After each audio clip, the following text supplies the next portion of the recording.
जय श्री कृष्णा। पौराणिक काल से ही भगवान श्री कृष्ण की कहानियाँ या कृष्ण लीला बच्चों और बड़ों को बहुत पसंद आती हैं।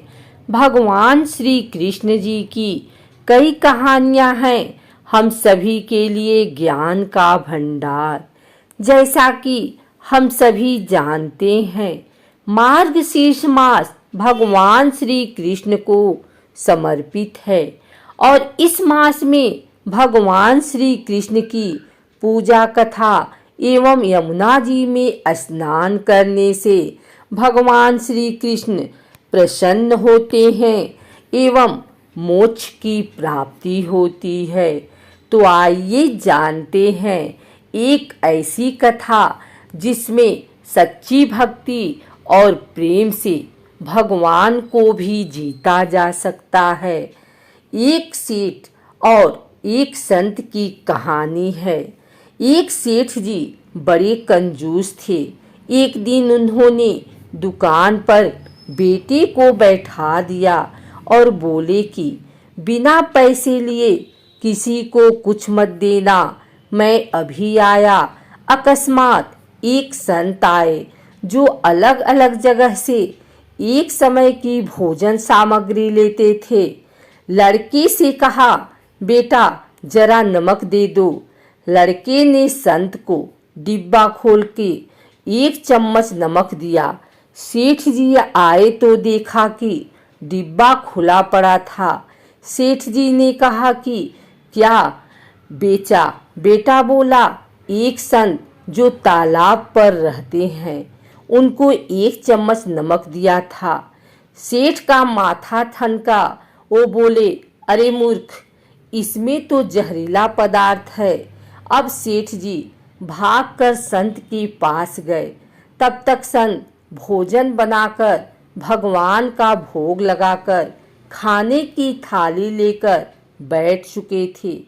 सेठ जी दूर से ही बोले, महाराज रुकिए, आप जो नमक लाए थे नमक नहीं था बल्कि जहरीला पदार्थ था।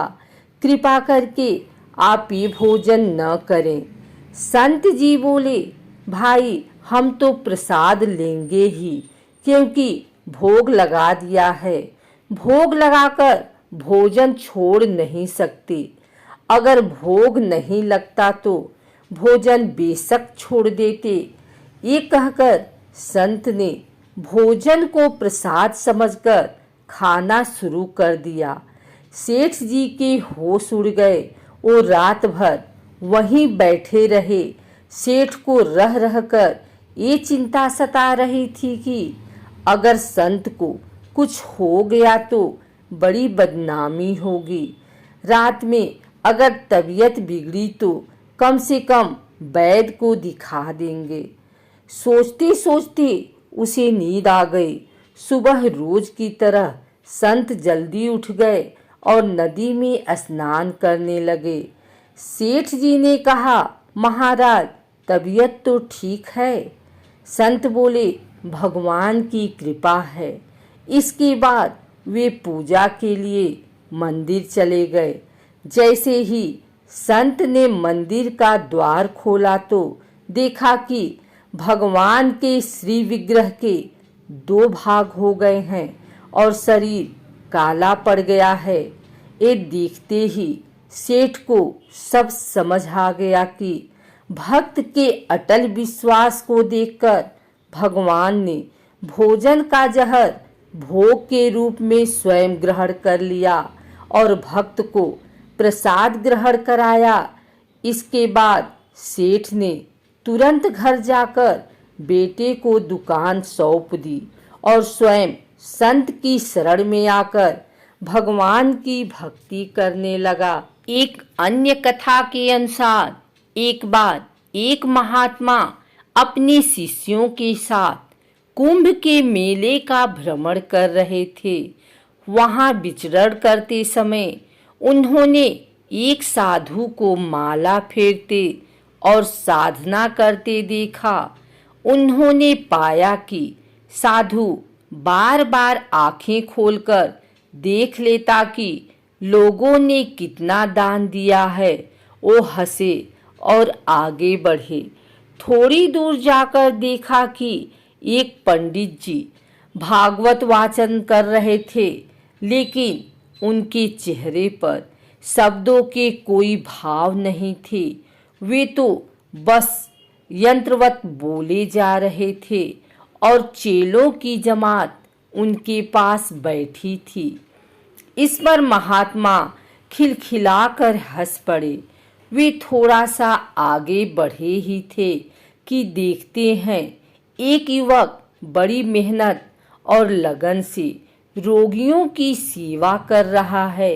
उनके घावों पर मरहम लगा रहा है और उन्हें बड़े प्रेम भाव से सांत्वना दे रहा है। महात्मा ने उसे देखा तो उनकी आंखें भर आई और वे भावुक हो गए। जैसे ही महात्मा अपने शिष्यों के साथ अपने आश्रम पहुँचे तो शिष्यों ने गुरु से पहले 2 जगह हंसने और एक जगह भावुक होने का कारण पूछा। गुरु ने कहा, पहली 2 जगहों पर तो मात्र आडंबर ही था, लेकिन भगवान की प्राप्ति के लिए केवल एक ही आदमी था जो व्याकुल दिखाई दे रहा था। वही व्यक्ति था जो पूरे मनोयोग के साथ लोगों की सेवा कर रहा था। उसकी सेवा भावना को देखकर मेरा मन द्रवित हो गया और मैं सोचने लगा कि जाने कब जनमानस धर्म के सच्चे स्वरूप को समझेगा। मात्र वही एक व्यक्ति था जो धर्म का महत्व और उसके मर्म को समझ रहा था। साधु बोले कि धर्म की सेवा का कोई विज्ञान या परिभाषा नहीं होती। मानव सेवा ही सही मायनों में धर्म और समाज की सेवा है।